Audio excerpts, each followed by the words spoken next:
Bonjour, voire même bonsoir et bienvenue dans cette nouvelle émission 21 360 les alerteurs. Alors, ce soir, nous avons une maman qui doit être dans le quartier, qui doit pas bien être loin.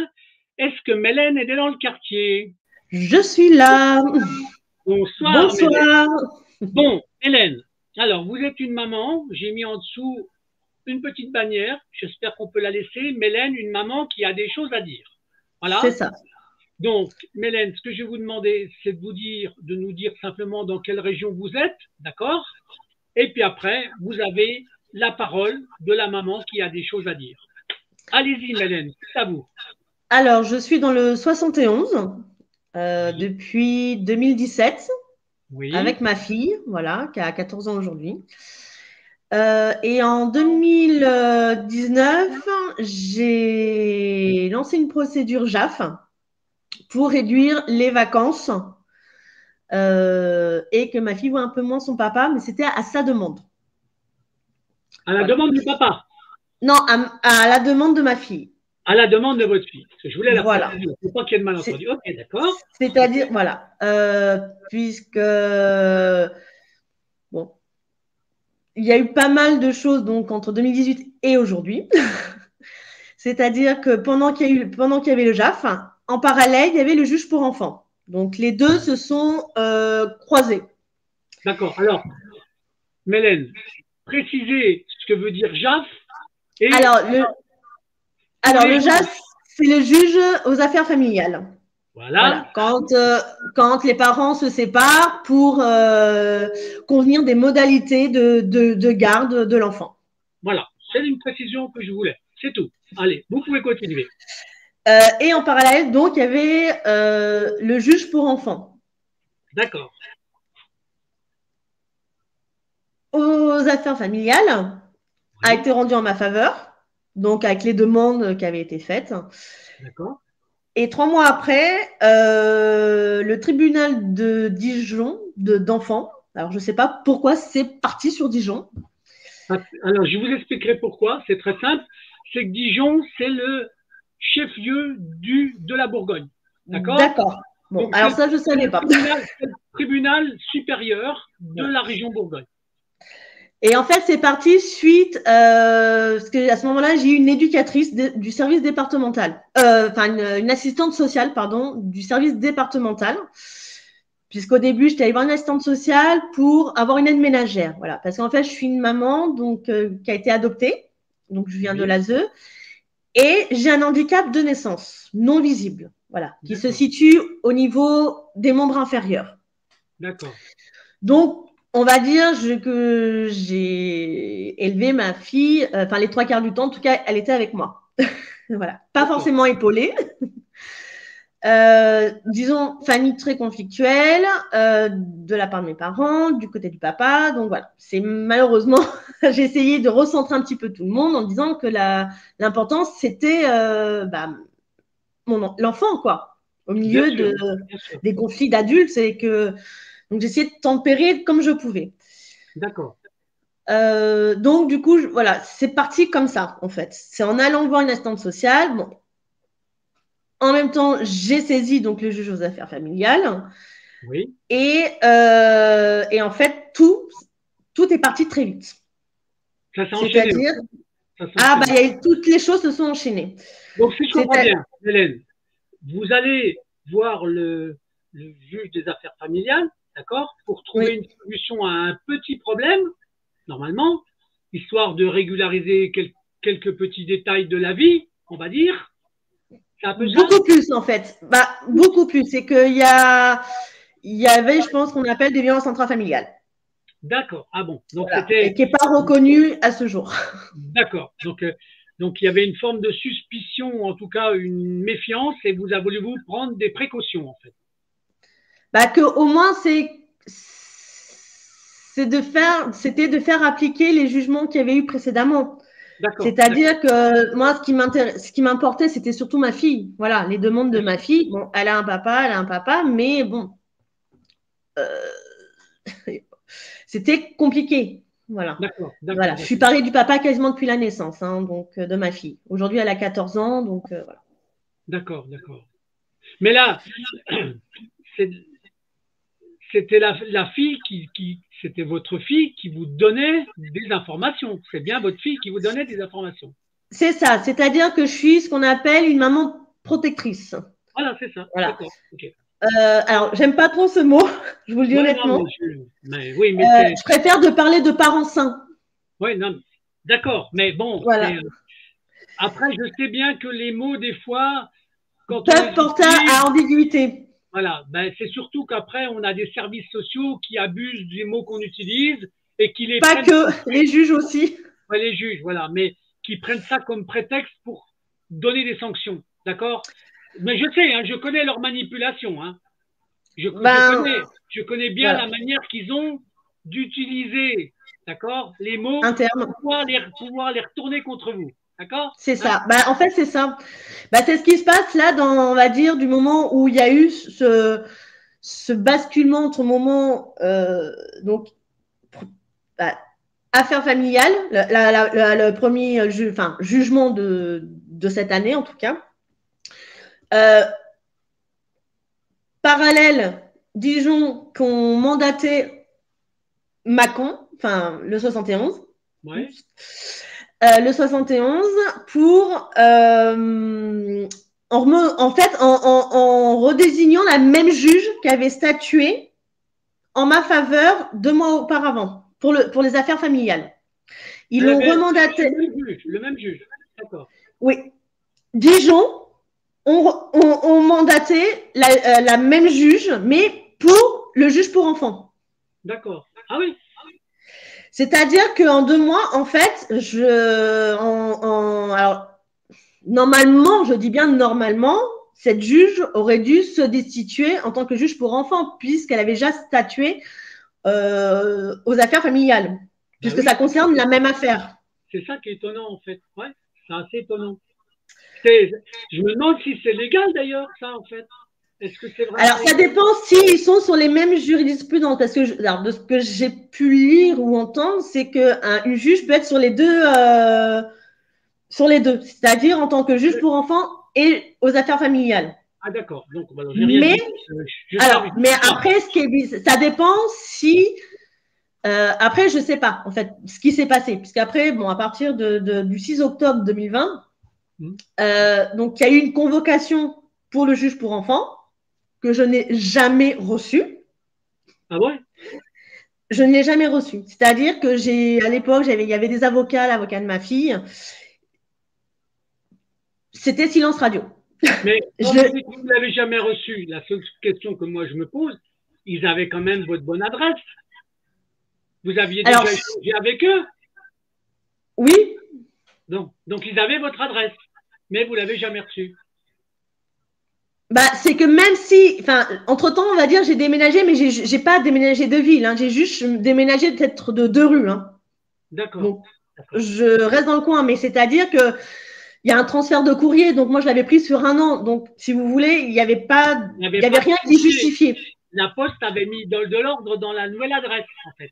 Hein? Voilà, et que même si le jugement, si vous voulez, mais c'est que si vous voulez, ce qui me paraît bizarre, c'est que moi, j'étais pas présente avec ma fille pour le juge pour enfants de cette audience du 6, donc ça a été rendu sans notre présence. Ouais. Les avocats étaient au courant qu'il y avait cette audience. Le géniteur de ma fille était au courant, puisque là, lui, il était présent pour le juge pour enfants. Oui. Et lors du juge pour les affaires familiales, sauf que là, ça avait traîné 1 an. Hein. C'est-à-dire que le papa ne s'était pas présenté malgré les convocations, malgré les relances. Bon. D'accord, oui. Bon. Et en fait, il l'a justifié en disant que je n'avais pas donné la bonne adresse. Donc, ce qui était faux, hein, parce que j'avais tout fait dans l'ordre avec les avocats pour. D'accord. Bon, c'est pour ça que j'ai eu gain de cause aussi, entre autres, parce que il n'était pas présent aux affaires familiales. Mais au juge pour enfants, on va dire que le même scénario s'est présenté, mais sauf que là, c'était avec moi et ma fille. Donc, pas de convocation. Je l'ai appris 3 semaines après en appelant les services départementaux pour avoir une aide financière pour ma fille pour un internat. D'accord. Et là, je suis tombée sur quelqu'un qui m'a dit oui, mais en attendant, de toute façon, voilà, de quoi non, mais vous n'êtes plus avec telle personne. la première assistante sociale départementale que j'avais eue auparavant. Et là, j'apprends que j'aurais dû me rendre à l'audience du juge pour enfants dans le 71, donc sur ma ville, à telle date, genre 10 jours après. Mais alors, la convocation, vous la recevez comment? Par lettre simple ou par lettre commandée? Non, c'est moi. J'ai rien reçu du tout. C'est que normalement, oui, ça aurait dû être peut-être envoyé en lettre simple, mais c'est que, en fait, dès que j'ai appris ça, ce que j'ai fait, je suis allée au tribunal en expliquant, je suis allée voir le greffier. Et effectivement, on m'a donné, mais c'était une copie. Je lui dis, mais est-ce que vous avez une enveloppe? En fait, on m'a juste donné une copie. Donc, j'ai même pas vu, ne serait-ce que la certitude qu'on m'avait bien envoyé le courrier ou pas, en fait, en gros. C'est ça qui est pénible, parce qu'en fin de compte, on peut rien prouver, en fait.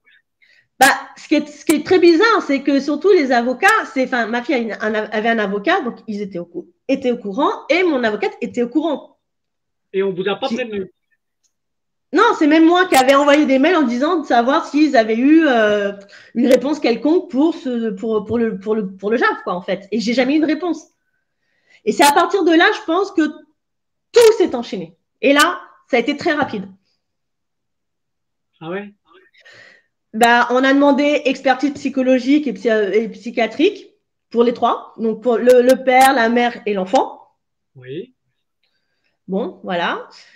Donc, ce qui n'est pas forcément une étape facile. Hein, puis, bon, enfin, voilà, bon, on l'a fait. Oui. Bon, voilà. Et puis après, je ne peux pas trop vous dire parce qu'il y a eu tellement de choses. Mais tellement de choses, c'est qu'à la fois, moi, je devais gérer la situation sur le moment, quand ma fille revenait des fois de chez son père, ou voilà, parce qu'elle a subi beaucoup de dénigrement de sa part. Ma fille a essayé de parler de certaines choses sans rentrer dans les détails des trucs graves. Hein. Enfin, vous voyez, c'est-à-dire que le peu, pas entendu, moi, c'est pareil. Du coup, on m'a tout de suite catalogué en tant que, je pense, de parents instable, quoi, enfin pas voilà, qui faisait partie des. Donc en fait, votre fille, elle disait des choses, elle a essayé de témoigner de certaines choses. On n'a pas écouté votre fille, on l'a pas écouté. Et ouais, ni sa parole ni la mienne, du coup, en tout cas, de ce qu'elle pouvait, elle pouvait me rapporter. Ça a été très compliqué, voilà, parce que moi je pouvais rien faire si elle n'arrivait pas à parler. Mais là, la question que je me pose par rapport à ce que vous dites, si vous avez eu une visite psychologique, d'accord, avec un psy, d'accord, lui, il a dû faire des rapports quand même. Oui, en gros, c'est conflit parental, hein, mais elle parle pas, justement. Moi, ma fille, plusieurs fois, par exemple, elle me l'a encore, enfin, par moment, quand elle se sent en sécurité, mais pendant longtemps, ça a été, maman, quand je vois un psy ou autre, quand je suis devant la juge, j'ai du mal à dire ce que je voudrais dire réellement. D'accord. Ah oui, elle a compris déjà. Elle a compris qu'il fallait qu'elle fasse attention à ce qu'elle dit, en fait. Non, c'est qu'on l'a tellement. Enfin, oui, parce elle voyait toujours son père, même si à un moment donné, pendant un an, il n'avait plus l'autorité. Mais à force, vous savez que vous vivez des choses. Il y a un moment donné, si on ne prend pas en charge la parole de l'enfant, il se renferme. Bah oui. C'est-à-dire qu'il ne fait plus confiance à l'adulte. Oui, oui, c'est ça. Non, mais je comprends, en fait. Hein. Voilà, et c'est ce qui est en train de se passer. Là, bon, elle est en dissociation sur pas mal de choses. D'autres, elle est en dissociation partielle, c'est-à-dire que la dissociation, en fait, c'est comme un noir dans le cerveau où l'événement ou les choses ne se sont pas produites. C'est-à-dire qu'elle a fait abstraction des choses. J'en parle parce que moi, j'en sors moi-même. J'ai compris le mécanisme il n'y a pas longtemps. Ouais. Voilà. C'est une manière de vouloir oublier quelque chose, on le met de côté, en fait. C'est ça, c'est une forme de protection, en fait.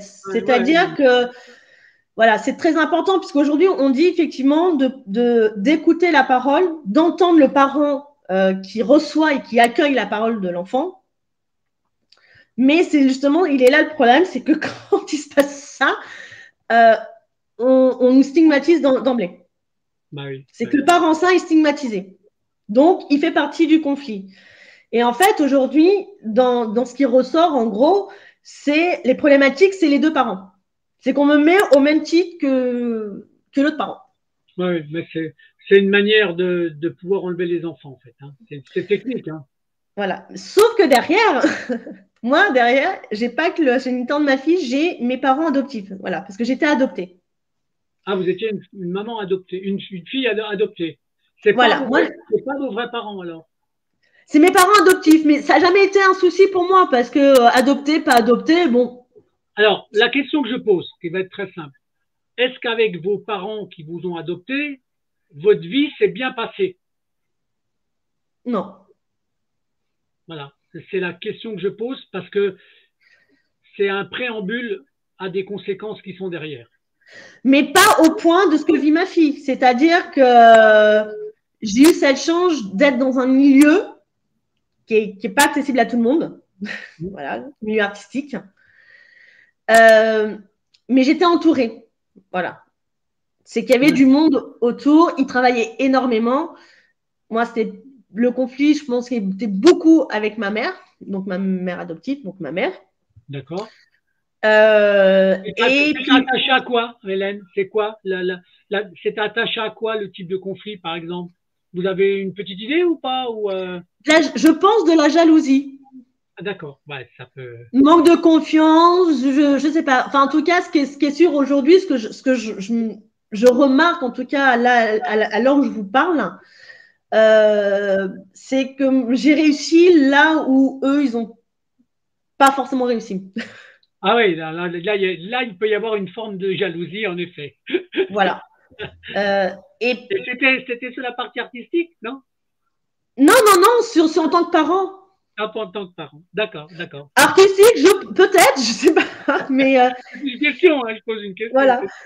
Non, mais c'est que surtout, c'est que voilà, c'est comme je dis, c'est que le truc que je peux dire aujourd'hui, c'est que j'ai vécu moins de choses de ce qu'a pu subir ma fille, ça c'est clair et net. D'accord. Moi, c'était plus du dénigrement de la part de ma mère.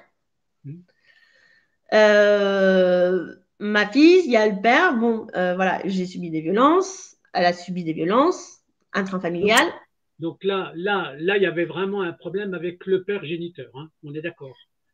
Oui, mais sauf que aussi, c'est que d'une certaine manière, ce sont les parents adoptifs qui l'ont fait rentrer, qui l'ont fait rentrer. Voilà, c'est que ils n'ont pas détecté. D'accord, attendez. C'est important ce que vous êtes en train de dire là. Ça veut dire que les parents adoptifs connaissaient votre futur. Alors, bah, c'est que au début, en fait, quand je l'ai rencontré, bon, voilà, ils ont accepté la relation, mais si vous voulez, ils n'ont pas détecté que j'étais sous emprise. D'accord. Ah oui, d'accord. Voilà, c'est ils l'ont pas vu. D'accord. Mais en même temps, derrière, si vous voulez, je savais, il y a des choses où, bah, moi, on va dire, j'étais le vilain petit canard. Hein, c'était celle qui, c'était toujours, ah, qu'est-ce que tu as encore bon, voilà. Hein, donc, j'ai été élevée dans ça. Donc, je savais que je ne pouvais pas parler. D'accord. Mais là, je vous dis ça aujourd'hui, mais à l'époque, je ne m'en rendais pas compte, en fait. Mais j'étais sous emprise. Mais sauf que ce n'était pas juste d'une personne, mais de 3 personnes. D'accord. Les parents adoptifs plus le père, en fait. C'est ça. Donc là, vous étiez. C'est un peu comme les 3 contre 1, ça fait beaucoup. Quoi. Voilà. Mais c'était fait, si vous voulez. En fait, tout s'est révélé au moment où il y a eu toutes les procédures. C'est-à-dire que là, je n'ai pas compris. C'est que mes parents étaient au courant de ce que ma fille vivait avec le père. Oui, plus ou moins. Puisqu'on les voyait, enfin, si vous voulez, ils étaient dans des doubles discours, si vous voulez. Vous voyez, c'était ah oui, oui, on sait, mais il n'y avait rien de concret. Et je ne comprenais pas cette obsession de toujours de prendre parti pour le père. Ça, c'est assez étrange hein, quand même, parce qu'ils se sont mis du côté du père. C'est ça. Et Ou plutôt, je dirais aujourd'hui, c'est le père qui s'est mis du côté des parents. Mais est-ce qu'il y avait une question que j'essaie de poser pour essayer de comprendre le schéma, d'accord? Est-ce que vos parents adoptifs connaissaient déjà le futur père ou est-ce qu'ils avaient déjà un lien avec sa propre famille à lui? Non, non, non, pas de lien avec la famille. C'est qu'ils l'ont connu parce que je sortais avec ce garçon. D'accord, d'accord. Non, non, mais c'était pour savoir. Voilà. C'est ça. Donc, non, non, c'était un truc basique, mais si vous voulez, j'ai envie de vous dire, c'est pas pour rien si je suis tombée sur ce genre de garçon. Voilà. D'accord, d'accord. Et une autre question pour que je comprenne, ou que les gens comprennent bien. Vos parents adoptifs, est-ce qu'ils avaient d'autres enfants avant ou vous étiez la seule fille? Non, j'ai un frère adoptif aussi. C'est-à-dire, c'est pas mon frère de sang, mais c'est voilà, qui a été adopté. Un autre enfant qu'ils avaient adopté aussi, il est plus vieux ou plus jeune? Plus vieux. D'accord, voilà, c'était pour savoir. Donc, vous êtes arrivé vous étiez la deuxième enfant qui était adoptée par cette famille. Ok? C'est ça. Et une question annexe, quelles sont vos relations avec votre demi-frère, enfin votre frère d'adoption? J'ai plus de contact à l'heure d'aujourd'hui. D'accord, bon, c'est pour éclairer les choses, hein, c'est tout. Voilà, c'est très compliqué, c'est-à-dire que aujourd'hui, en étant déjà, enfin moi-même maman, voilà, de ce qu'est la famille, c'est que moi j'ai pu apporter vraiment de ma conception de ce qu'était la famille, c'est-à-dire vraiment l'amour d'épauler son enfant, de le guider par rapport à sa construction, par rapport à ce qu'il est, voilà. Voilà, toutes ces choses-là. Et puis. Alors, là, vous savez, Mélène, ce que je comprends déjà dans le cheminement, c'est que votre maman adoptive, la plus grande des jalousies, c'est le fait que vous soyez une mère naturelle.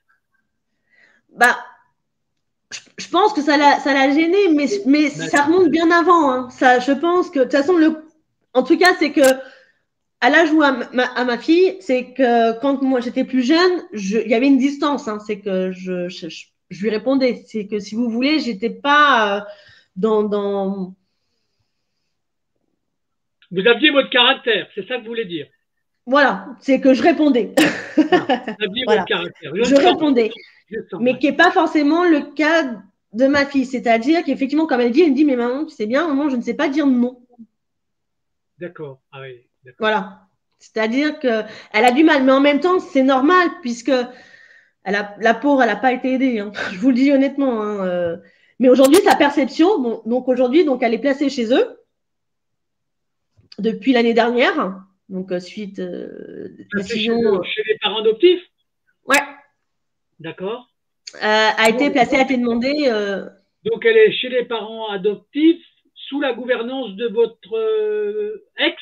Enfin, c'est tout. Non, de la justice. De la justice, d'accord. Non, non, c'est quand il y a eu, quand je vous ai dit, après tout est allé très vite, quand du moment où il y a eu le juge pour enfants, puisque après derrière éducateur, enfin, vous voyez toutes les procédures qu'il peut y avoir dans ce genre de contexte, hein, en fait, c'est-à-dire qu'on est dans des contextes de violence intrafamiliale diverses. Ouais, ouais. Mais on le met en conflit parental. D'accord, donc ça c'est assez étrange. Donc vous avez plus de liens avec votre famille adoptive ou si vous avez encore des liens? J'en ai puisqu'ils sont venus habiter là au mois de mars dans le 71. Ils étaient à Paris et ils sont venus. Je pense qu'en fait tout a été fait en amont pour pouvoir la récupérer, je pense. D'accord, d'accord, d'accord. Voilà. Ouais, non, mais avec je pense la complicité du père. Mais aujourd'hui, ce que je voudrais dire, c'est qu'en fait, c'est au niveau des procédures, c'est-à-dire de ne pas entendre la parole. C'est-à-dire qu'on peut avoir des choses, on peut avoir des bouts de papier, on va vous bien faire comprendre que ça ne les intéresse pas. Par contre, les autres, c'est-à-dire juges, éducateurs, eux, ils peuvent envoyer n'importe quoi au juge, faire des rapports qui ne reflètent pas forcément la réalité. Oui, mais ça, je sais. Voilà. Malheureusement, c'est souvent, hein, c'est très souvent. Mais on ne peut rien faire. Le problème, c'est qu'on ne peut rien faire. Et qu'aujourd'hui, la question que je me pose, c'est on parle de l'intérêt de l'enfant. Mais aujourd'hui, il est où l'intérêt de l'enfant? Ou de l'ado qui est en train de se construire? C'est pas l'intérêt de l'enfant. Là, aujourd'hui, il n'y est pas. Derrière, vous avez ce qu'on appelle un business. D'accord? Oui, un business juridique, un business des affaires, le droit parental. Il faut savoir ce que touche un département au niveau des enfants. Oui, c'est entre 7 000 et 10 000 euros. Voilà, d'accord. Par enfant placé. voilà, quand on a compris déjà que là, il y avait un vrai business qu'il faut dénoncer, parce que s'il n'y avait pas ce business-là, non, mais s'il n'y avait pas ce business-là, moi je vous prends un autre exemple qui est très simple, d'accord? Quand une maman, on lui enlève son enfant parce qu'elle a un revenu qui est pas assez important, qu'est-ce qui empêche le département de lui allouer une petite aide pour qu'elle garde son enfant? Merci. Alors, là-dessus aussi, je voudrais rebondir parce que je me suis fait cette réflexion. Ouais. Donc, ma fille a été donc placée parce que, bon, vous savez, à partir d'un certain âge, on demande l'enfant où est-ce qu'il veut habiter. Ma fille a répondu, bon, adolescente, les grands-parents qui l'achètent à l'affectif, où il n'y a pas de cadre. Enfin, vous voyez le bonheur total, hein, comme par rapport à un parent qui met un cadre. Bon, elle a répondu qu'elle voulait aller chez les parents. Bon, moi j'ai dit non, mais sur le jugement, il y a marqué comme quoi j'étais d'accord. On m'a forcé à dire oui en fait. D'accord. Comment je peux dire oui, sachant que les conflits sont aussi avec mes parents, les grands-parents. Ouais. Donc, si vous voulez, quel était le type de conflit qu'avait votre fille avec vos parents, enfin avec ses grands-parents? Ah, il n'y en a pas. Il n'y en avait pas avec mes parents. C'était moi et eux le conflit. D'accord. Ah oui, d'accord. D'accord. Mais si vous voulez, pendant 2 ans, je me suis rendu compte, en fait, du moment où il y a eu les procédures, ils se sont vachement révélés. C'est-à-dire qu'ils m'ont sapé mon autorité, ils me contredisaient tout le temps. Enfin, vous voyez, c'est qu'ils ont semé des petites graines. Ils avaient une stratégie, c'est d'avoir le lien avec votre fille, en fait. C'est ça. Et moi, en gros, ils m'ont fait rompre le lien avec la mienne. D'accord. Sachant qu'il y avait déjà les problématiques avec le géniteur. Oui. Donc c'est très compliqué parce que déjà, c'est compliqué en soi quand il y a juste le géniteur et la maman, ou l'inverse. Hein. Mais là, vient se rajouter les grands-parents, enfin mes parents, et en plus derrière, vient se rajouter du fait que je suis une enfant qui vient de l'ASE et qu'un handicap.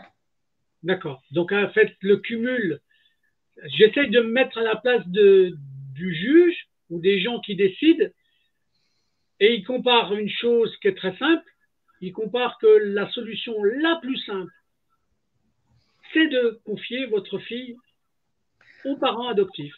Alors, et vous savez pourquoi?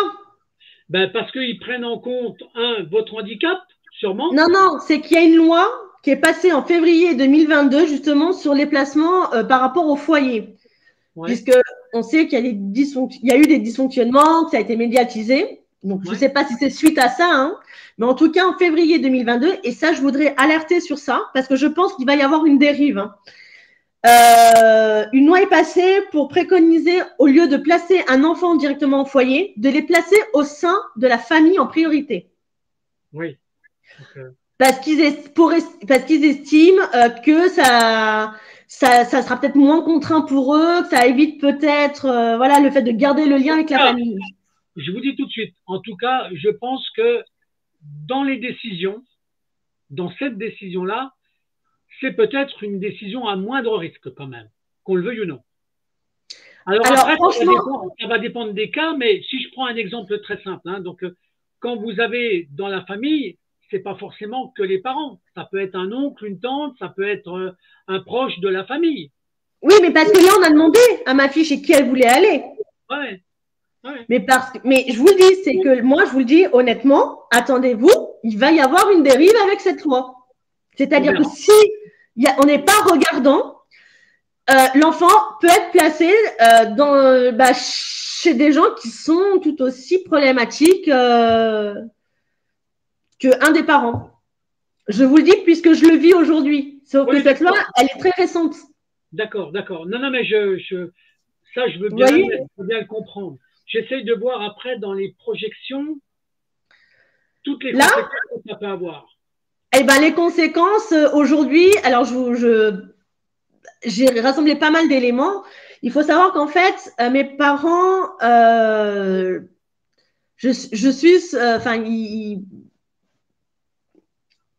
excusez-moi, hein, mais je ne change pas mes mots. En fait, c'est eux qui me payent le loyer. C'est-à-dire depuis des années, non, mais on est là pour t'aider, le temps que tu trouves, le temps que tu trouves quelque chose et tout. Mais à chaque fois que moi, je veux prendre mon envol, ils font de sorte que je reste, vous voyez, dans ça, sous leur… Donc ça veut dire qu'ils ont paramétré une manière de sauvegarder le pouvoir qu'ils avaient. C'est ça. Bah oui. Voilà, c'est ce que je cherchais, une espèce de pouvoir sur moi. Oui, mais là, comme c'est un pouvoir financier, parce que c'est des loyers. C'est ça. Bah, je suis en situation de handicap, je ne travaillais pas forcément. La reconversion était compliquée parce que je viens du milieu artistique. Moi et les études, ça faisait deux. Voilà, j'ai pas de diplôme. Bon, on est dans des circonstances en plus aujourd'hui économiques qui font que c'est très compliqué. Non, mais je comprends. Voilà. Et en fait, je pense qu'il y a eu tout ce bazar et qu'aujourd'hui, en fait, ce qui m'a rattrapé, c'est tout ce côté-là. Mais voilà, c'est que une fois qu'on est parti. Mélène, vous avez plein de facteurs qui se sont mis contre vous. Exactement. Et en fin de compte, à la limite, c'est pas ce qui peut donner la justification, mais c'est ce qui peut permettre de comprendre pourquoi ça s'est retourné contre vous. Oui. Bah, en fait, aujourd'hui, je me rends compte, je vous dis, là, je fais de découverte sur découverte. Hein. Donc, et que c'était pas juste au moment où il y a eu les procédures. C'est-à-dire que je pense que il y a plein de choses qui ont été faites en amont. Hein. Ça, c'est clair et net. Déjà, c'est qu'il y a eu un gros secret sur le fait de l'adoption.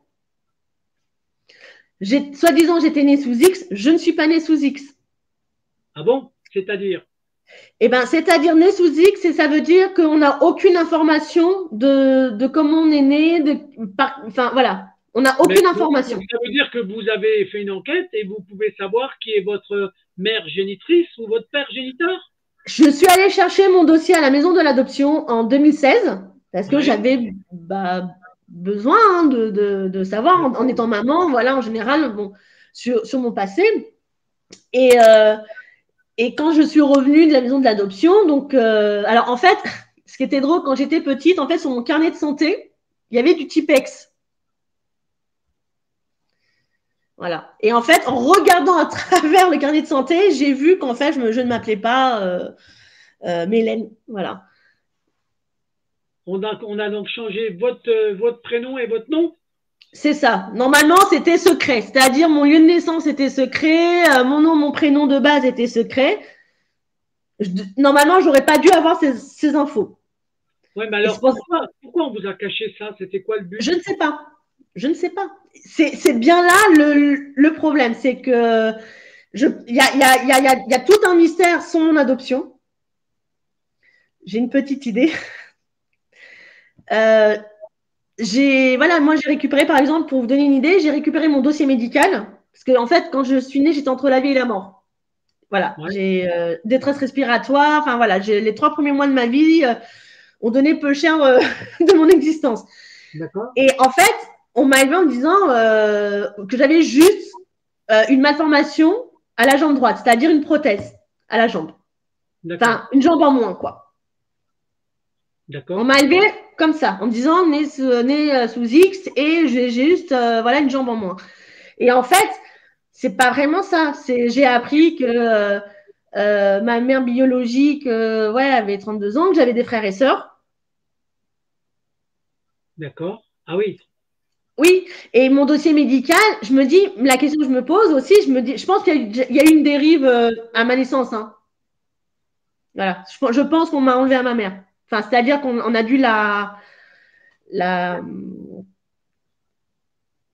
contrainte à abandonner sa fille. Je pense. Alors, je dis pas que c'est ça, mais en tout cas, avec les éléments que j'ai, je me mets à la place de l'époque, hein, on parle de 82. Hein. Ouais. Voilà, elle est arrivée pour des problèmes à l'estomac et pour grossesse non suivie.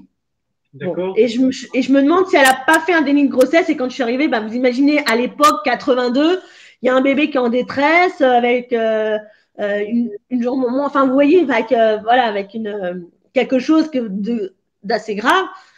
Bon, et du coup, elle était mal en point, moi j'étais mal en point. Et la question que je me pose, c'est OK, qu'est-ce qui a pu se passer? Voilà. Ouais, d'accord. C'est un enchaînement, en fait. C'est un enchaînement. Voilà.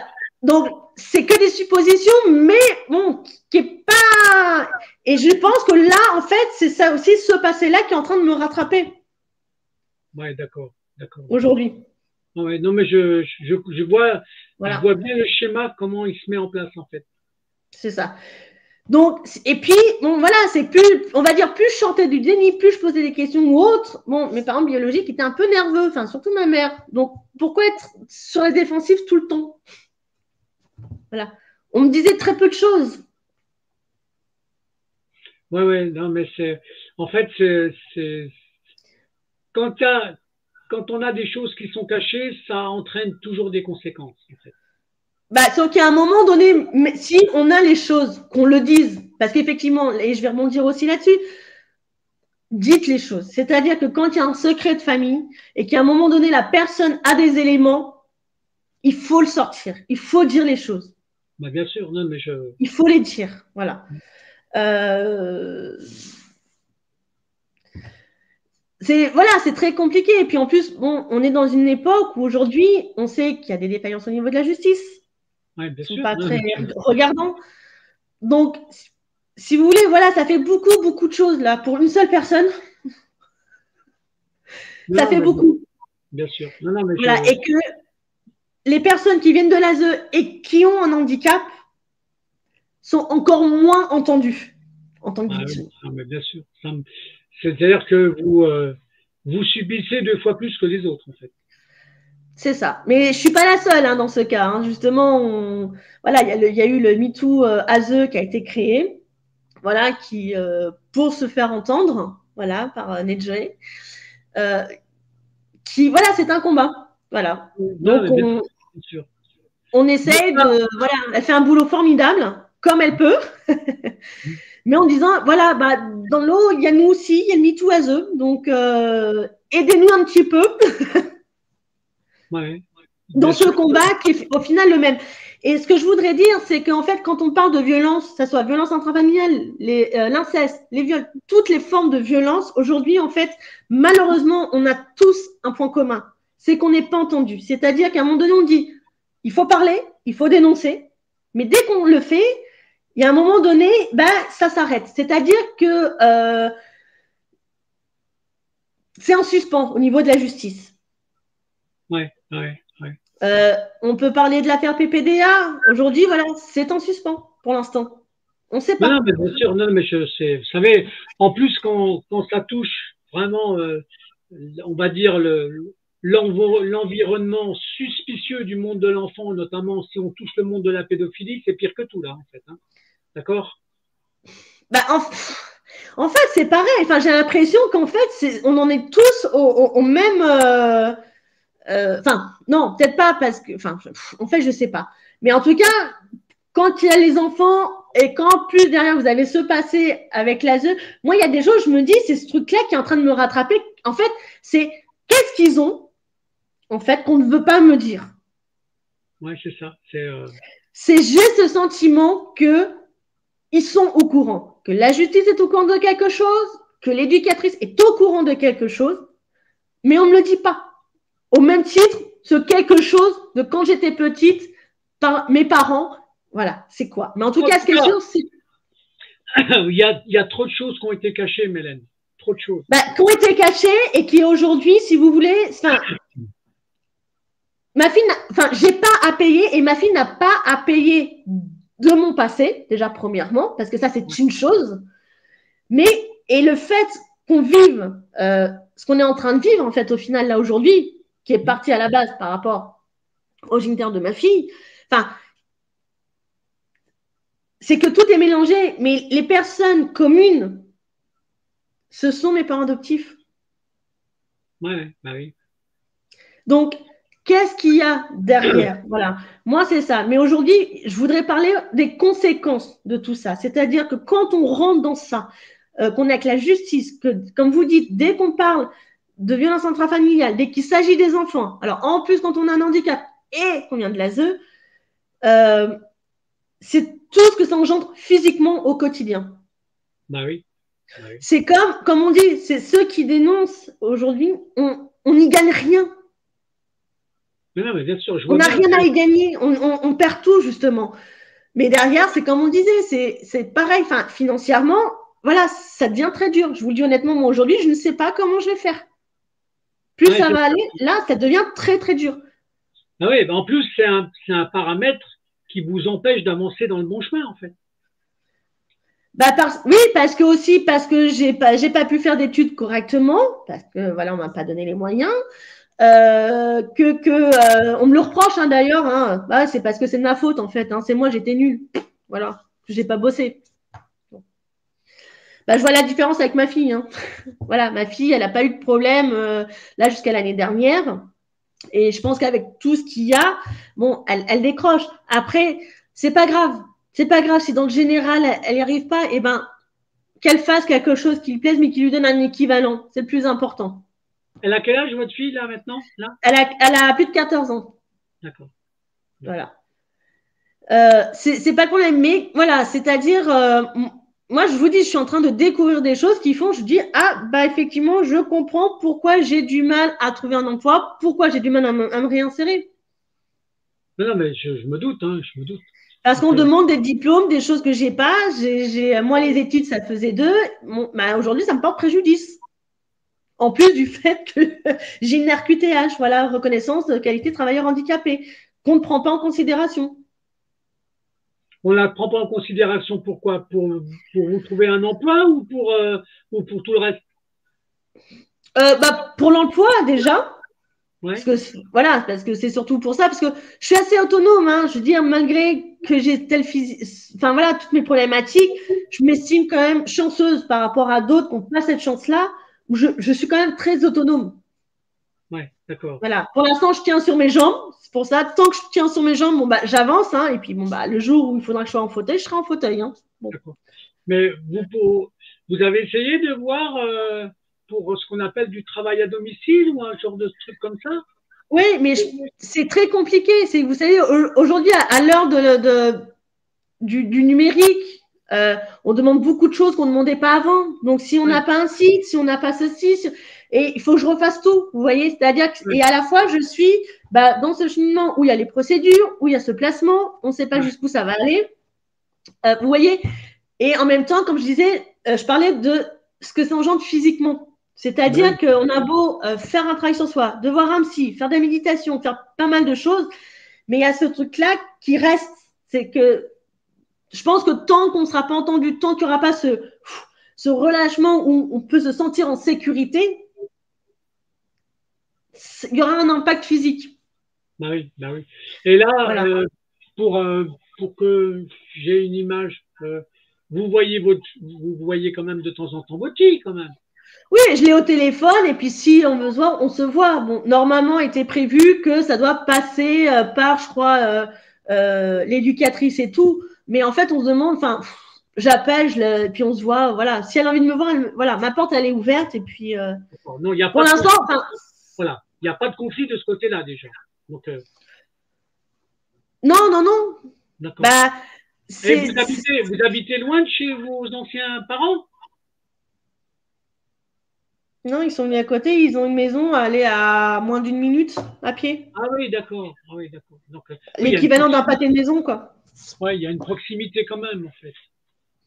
Voilà. Donc, en fait, je ne sais pas ce que ça va être. Je vous donne honnêtement. Voilà. Par exemple, vous voyez, là, je vais être convoquée le 8 mars au commissariat où on me demande de venir, en fait, concernant la garde de ma fille. Mais lequel? Parce que la garde de ma fille, ça peut être pour deux choses. La première, je me dis, c'est peut-être des suites quand le géniteur de ma fille a porté plainte abusivement pour non-présentation d'enfant en 2020 ou 2021, alors qu'il n'avait plus l'autorité parentale et qu'il était d'accord. Oui, mais ça, vous avez un document qu'il n'avait plus l'autorité parentale. Oui, mais c'est pas que ça, mais il avait gardé les droits de visite. Hein. Mais si vous voulez, il a porté plainte abusivement pour non-présentation d'enfant alors que ma fille avait manifesté des angoisses très, très fortes. Donc, il a des mails, il avait tout ce qu'il fallait, puisque même lui, il m'a répondu en disant qu'il prenait acte et qu'il était d'accord pour que, voilà, qu'elle vienne pas chez lui. Oui, mais ça si vous allez voir la police, vous avez intérêt à avoir les copies et à leur donner. Hein. Ah non, mais vous inquiétez pas, j'ai tout. Mais attendez, je vous dis, si c'est ces chemins-là, parce que je sais pas, parce qu'on me demande. Non, mais déjà, si c'est ces chemins-là, vous avez des éléments. Non, mais attendez, c'est que dans les circonstances aujourd'hui, je reçois ça, dans les circonstances où ma fille est placée aussi. Donc, je ne sais pas lequel on me demande. Oui.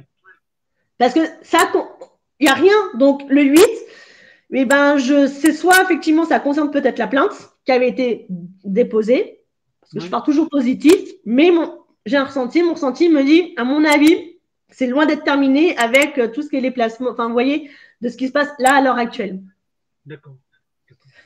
Je ne sais pas, donc je croise les doigts, je verrai le 8 de ce qu'il en est. Voilà, mais j'espère que ce n'est pas